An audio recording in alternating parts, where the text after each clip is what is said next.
Is it possible to make a D&D character while following the laws of Islam?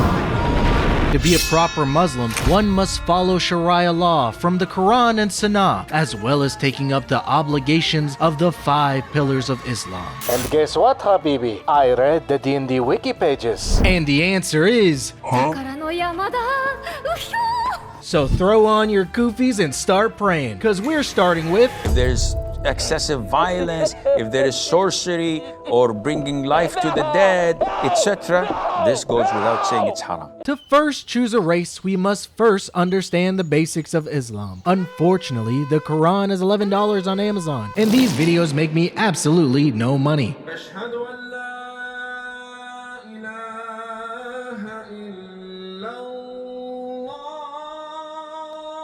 What was that?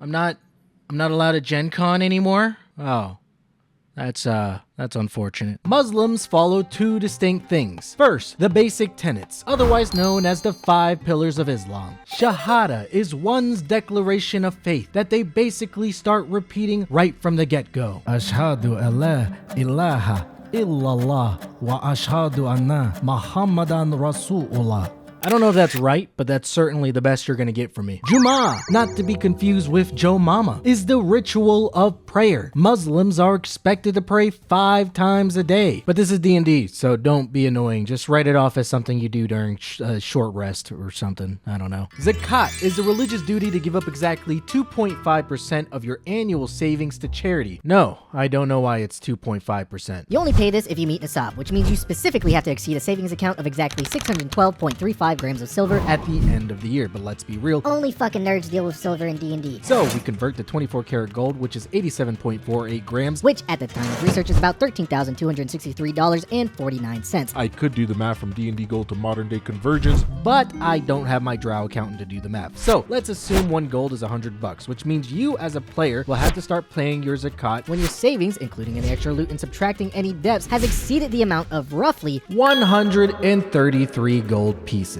But it's only once a year, so, not that bad. Ramadan, I think everybody knows it. Fast from dusk till dawn, abstain from food, water, sex, basically anything negative. It takes place in the 9th month of the Islamic calendar, or the first sighting of the crescent moon. I'm just gonna say March to keep things simple. And finally, we have the Hajj, where Muslims that are both financially and physically able must take a pilgrimage to Mecca at least once in their lifetime. Then we have the 6 articles of faith, but I don't feel like reading them, so here you go. Just pause the video if you feel like looking at them. Now that we've got that out of the way, let's move on to what we've all been waiting for. Race is an important subject. It's the first thing that NPCs will see. It's what affects how you're treated in a campaign. But more importantly, it's what changes how many results you get on Pinterest for your character art. And Muslims are surprisingly diverse. That's just what happens when you're the 2nd largest religion in the world. Y'all must be onto something considering you managed to convert Ray Lil Black, which I'll never forgive you for. Now it's impossible for me to make everybody happy with what race I choose. Unfortunately, I don't care, because as of this moment in time, I am technically the current lead expert on YouTube when it comes to converting religious groups to Dungeons and Dragons. So, sorry to all my Indonesians and Uyghurs, we will be basing our character using the Middle East as our foundation. At this point, a lot of virgins, not the cool 72 ones mind you, are probably shouting out Kalamshan. Incorrect choice, Kafir. Kalamshan is very haram. That place is more like Dubai, where you can find slaves or an oil baron paying an Instagram model to take a shit on him. No, our character will be hailing from Zakara, the land of fate. And if the name didn't convince you enough, this is Zakara's national flag. A little on the nose there, don't you think, Hasbro? The nation of Zakara is a theocracy headed by their leader, known as the Grand Caliph. In Islam, caliphs are basically religious and political leaders. Many look at the Rashidun Caliphate that arose after Muhammad's death as the golden standard for how they're supposed to act. We'll get into that later, so let's get back to Zakara. Oh yeah. Zakarans follow a religion called the Enlightenment, where they specifically follow the rules and teachings from an unknown female prophet that they refer to as the Lore Giver. sound familiar? I would put a picture of Muhammad and the lawgiver, but you know, we all know how that went last time, so maybe we skip it this go around. Anyways, guess what the fucking fundamentals of enlightenment are? Providing charity to those in need, belief in a greater force, obeying the proclamations of the Grand Caliph. And guess fucking what? Every single Zakaran is expected to make a pilgrimage to a city called Azaz at least once in their life. Mecca. They put fucking Mecca in D&D. They literally have a giant golden mosque in the middle of the city. What the hell? These motherfuckers at Hasbro.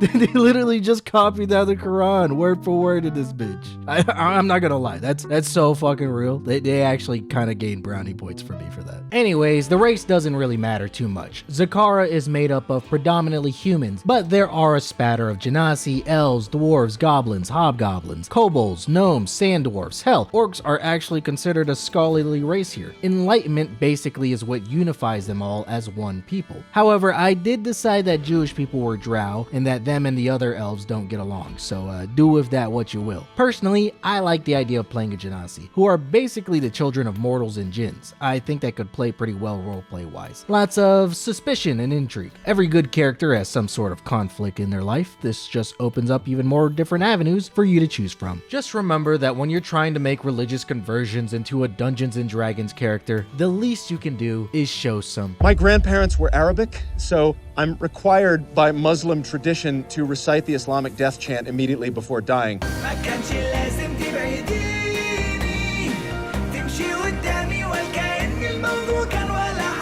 Now, there are a lot of options we can go with here, but I will say we will be staying far away from the warlocks, mainly because they're a dog shit class, but also because practicing Sihr is incredibly haram, especially if it's coming from a contract between you and another being besides Allah. But if I know anything about Dungeons and Dragons, it's that this game thrives on us making shit up. Every verse that mentions Sihr in the Quran, you know what? I'm making the executive decision. We're gonna call it the Zakran for our character. Yes, this will be a theme anytime I decide to make these videos. Anyways, let's take a look at the verses that mention Sihr. Surah Al-Baqarah 2:102. They instead followed the magic promoted by the devils during the reign of Solomon. Miserable indeed was the price for which they sold their soul. Bam! Warlocks denied. They've been banished to a Dungeon Dudes video where they will forever be taken as a 2-level dip. Surah Al-Araf 7:116 and Surah Taha 2066, where Moses is attempted to be deceived by the Pharaoh's magicians through elusive acts, and they fuck up both times. So, correct me if I'm wrong, but Sihr is classified as black magic that is either evil coming from demons or illusions manipulating the natural law of the world. Now, there are things called hadiths, which are basically secondhand reportings of what the Prophet Muhammad might have said during his life. These could potentially explain more about what constitutes magic, but from what I understand, it's a very complicated topic because nobody can really agree on what is true. So we're just gonna use what it specifically says in the Quran.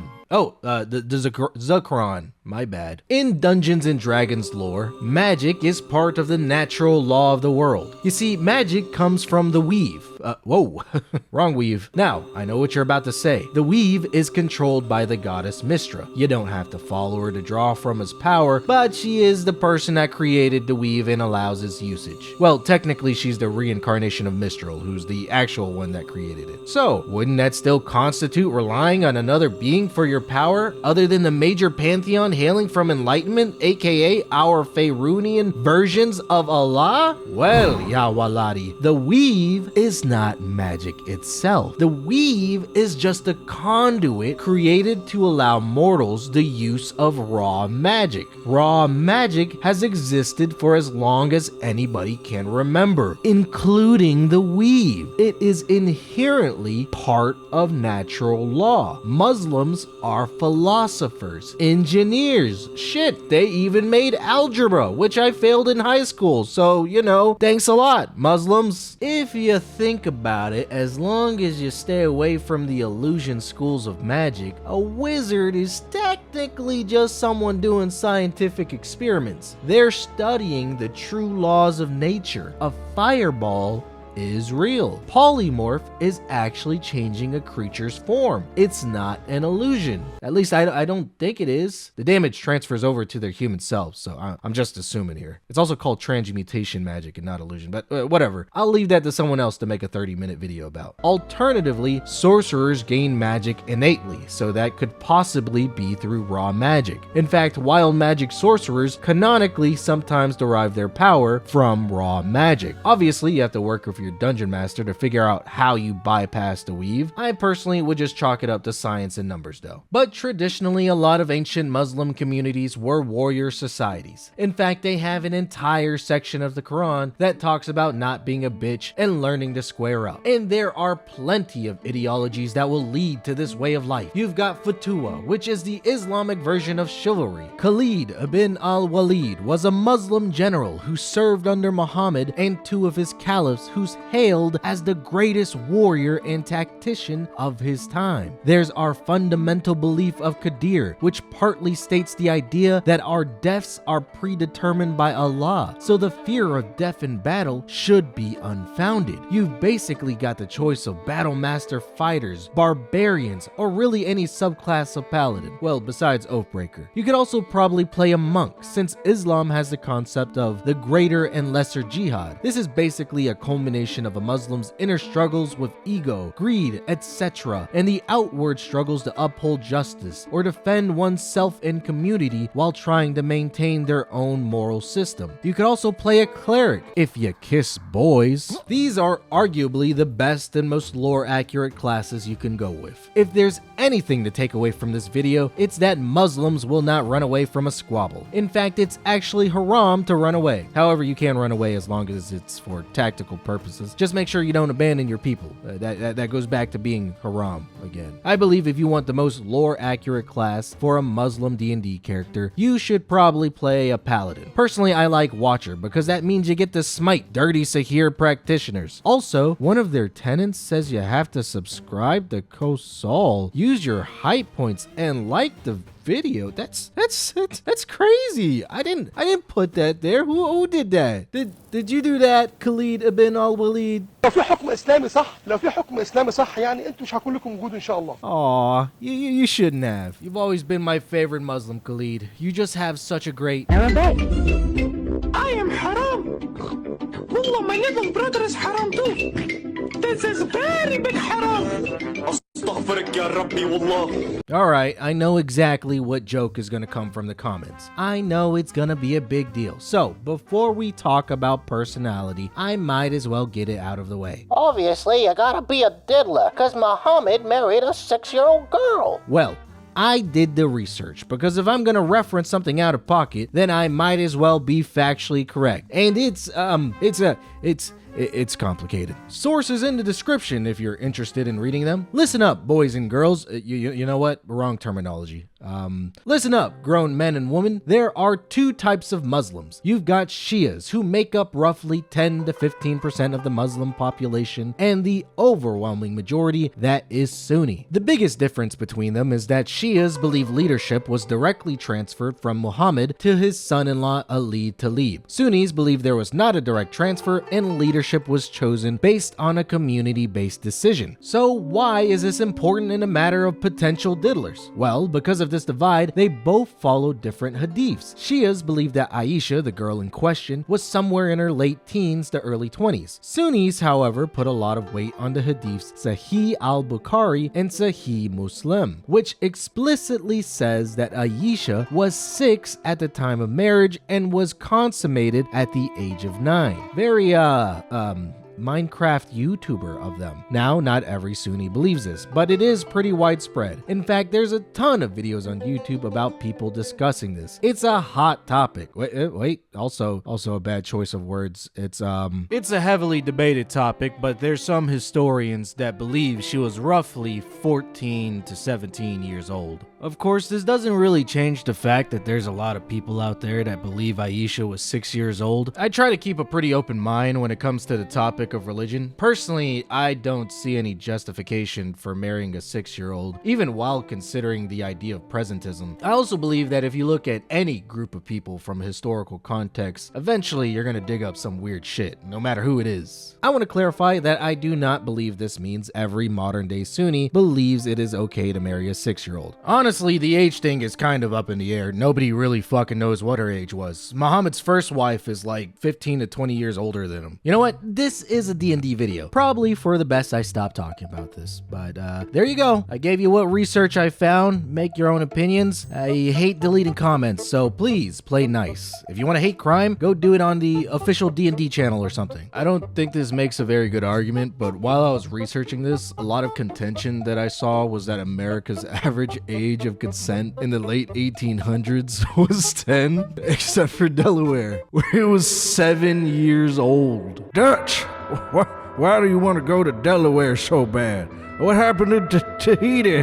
All right, history lesson over. Let's get back to personality. Yeah, come on. We're having fun here, right? Yeah, let's go. Let's get our D&D going on. Yeah. This comment section is gonna be fucking cooked. What makes a good Muslim? Tawakkul is one of the defining traits of a proper follower of Islam. It's the idea that you should have absolute trust and reliance on Allah. In this case, the Zakaran pantheon. The idea is that we should do our absolute best in our work, but also have belief in Allah's final outcome for us. When you are firm in making a decision, then have tawakkul in Allah, for surely Allah loves the people of tawakkul. Surah Ali Imran 3:159.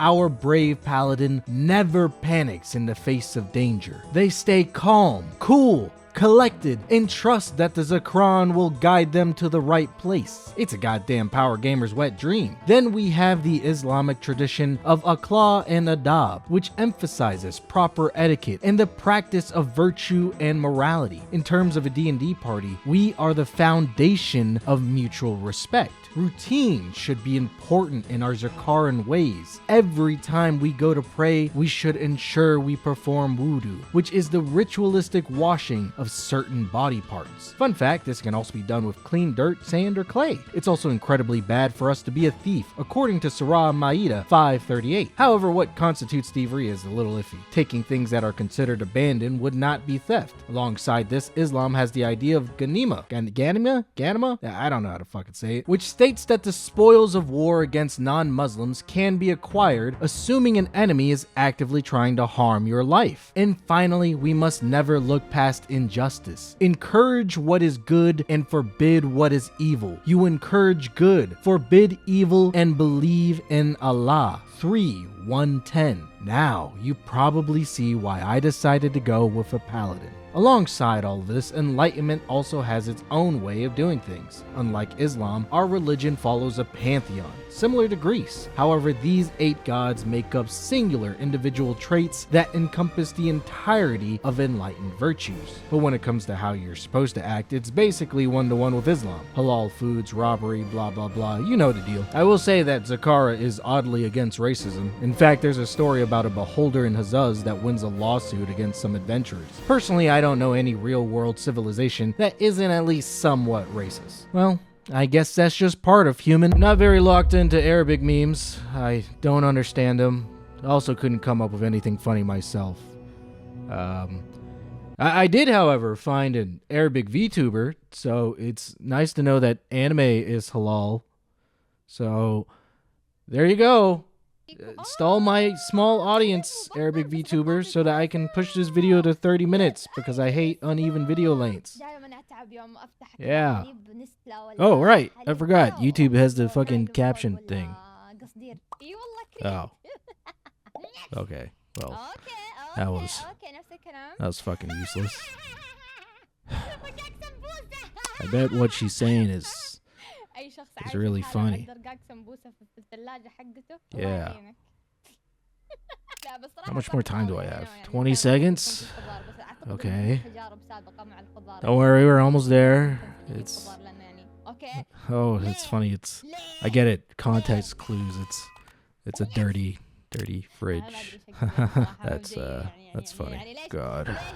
What the fuck am I doing with my life? You know, there's something I've learned while making these videos. It's that just about every single religion in existence has some crazy ass shit in it. God, I cannot wait to do Christianity. I might lose half of my subscribers on that one, but damn, is it gonna be fun to make. Anyways, Islam isn't any different. Did you know that there's a story about Moses where everybody thought he had a hernia in his balls, so Allah sent a rock to steal his clothes? But we're here to talk about backstories, and there's a plethora of things to choose from. So I'm just gonna list a bunch of them with some cool cinematic boom sound effect that makes it sound more ominous than it actually is.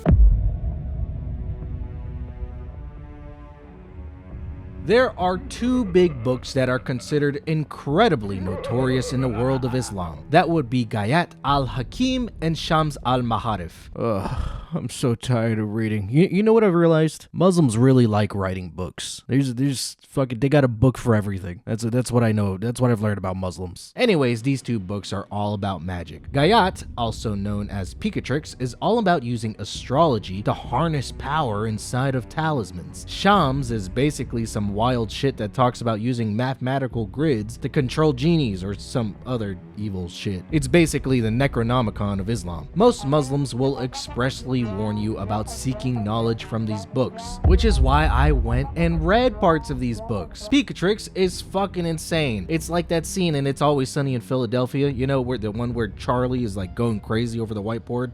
Lots of isms. I wouldn't be surprised if autism was somewhere in there. Listen, I'm not gonna try and pretend I'm smart enough to understand what any of these books mean. I'll put links in the description of the videos I watched that proceeded to confuse me even more. Basically, they're forbidden books. Our Genasi paladin could possibly be someone that wants to find them and wipe them off the face of Faerun. Very simple backstory. Not much to expand on, so I've left you a lot of room to expand on it yourself. And it's totally not because I'm bullshitting for more extra watch time.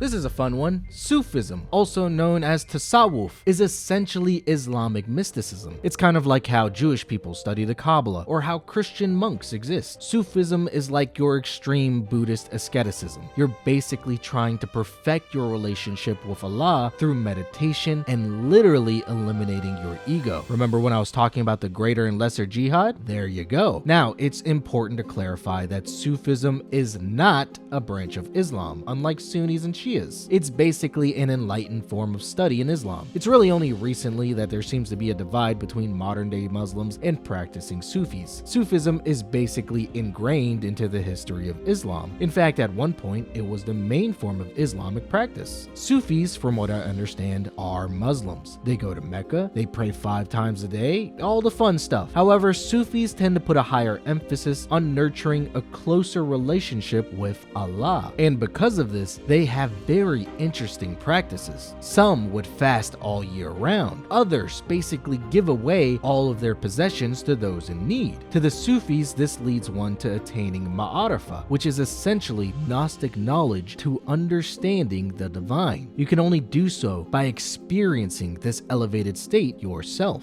Sufism is love. It's becoming one with yourself to love yourself and others. Honestly, you could have an entire video just about Sufism. In terms of a D&D character, you could be this individual of pure asceticism and charity. Perhaps this leads to even other people in your community to view you strangely. Lots of Sufi rituals involve dancing and music, despite some hadiths saying that those things are haram. It's about feeling that energy behind everything that you do. Your goal in a campaign is to find a way to become spiritually closer with the Zakaran pantheon. You embolden their ideologies, to understand them, to bring love to both yourself and others. Also, this group of Sufis stab themselves in the cheeks with metal skewers, which is pretty fucking metal.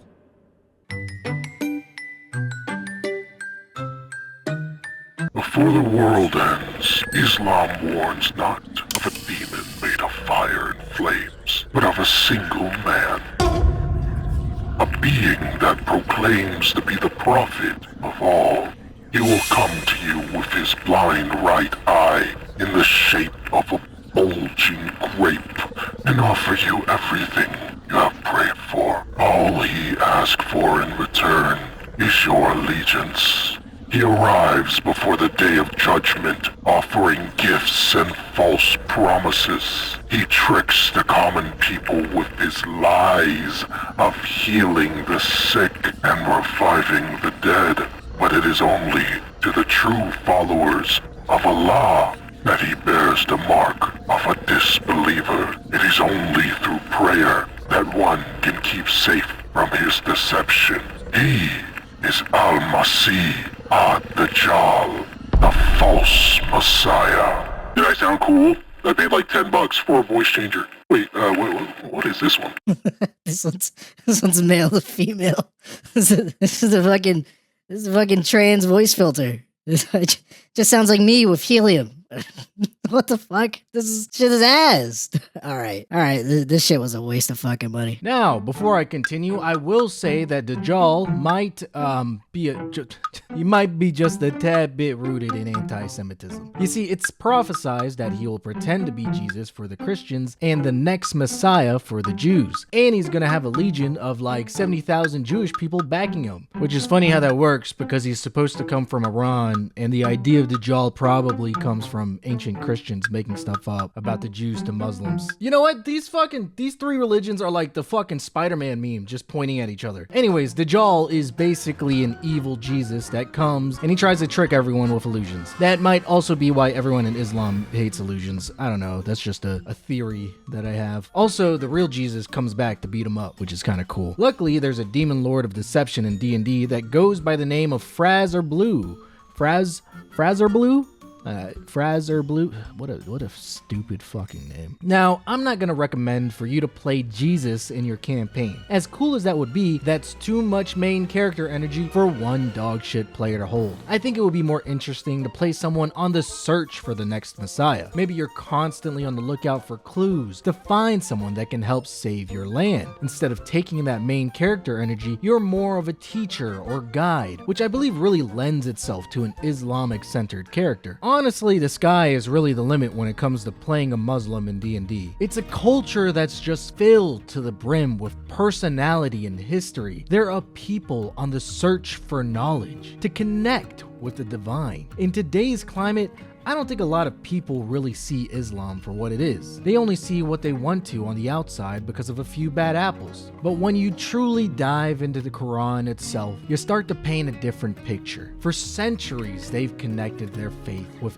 intellect, familial bonds, and to always help those in need. Their core tenets rely on giving charity, to seek universal equality. And to me, well, that's just fucking amazing. It doesn't matter who you are, where you come from, what you look like. All that matters is that you are able to accept the love of Allah into your heart and be a good person. It's about guidance. It's about love. And I think the world could do with a little bit more of that. And in the words of the great Muhammad, peace be upon him, be kind. For whenever kindness becomes part of something, it beautifies it. Whenever it is taken from something, it leaves it tarnished.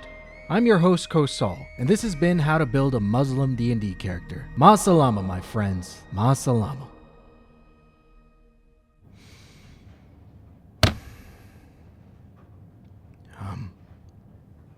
I'm finally finished. Sir, are you sure this is the right thing to do?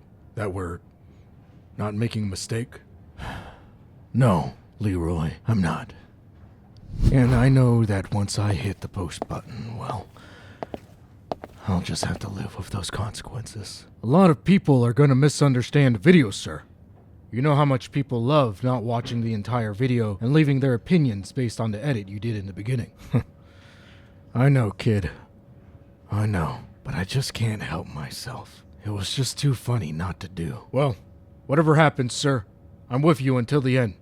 Is there anything else I can do for you in the meantime? Yeah. Call my son's school. Tell them His daddy's gonna pick him up personally this afternoon. Right away, sir.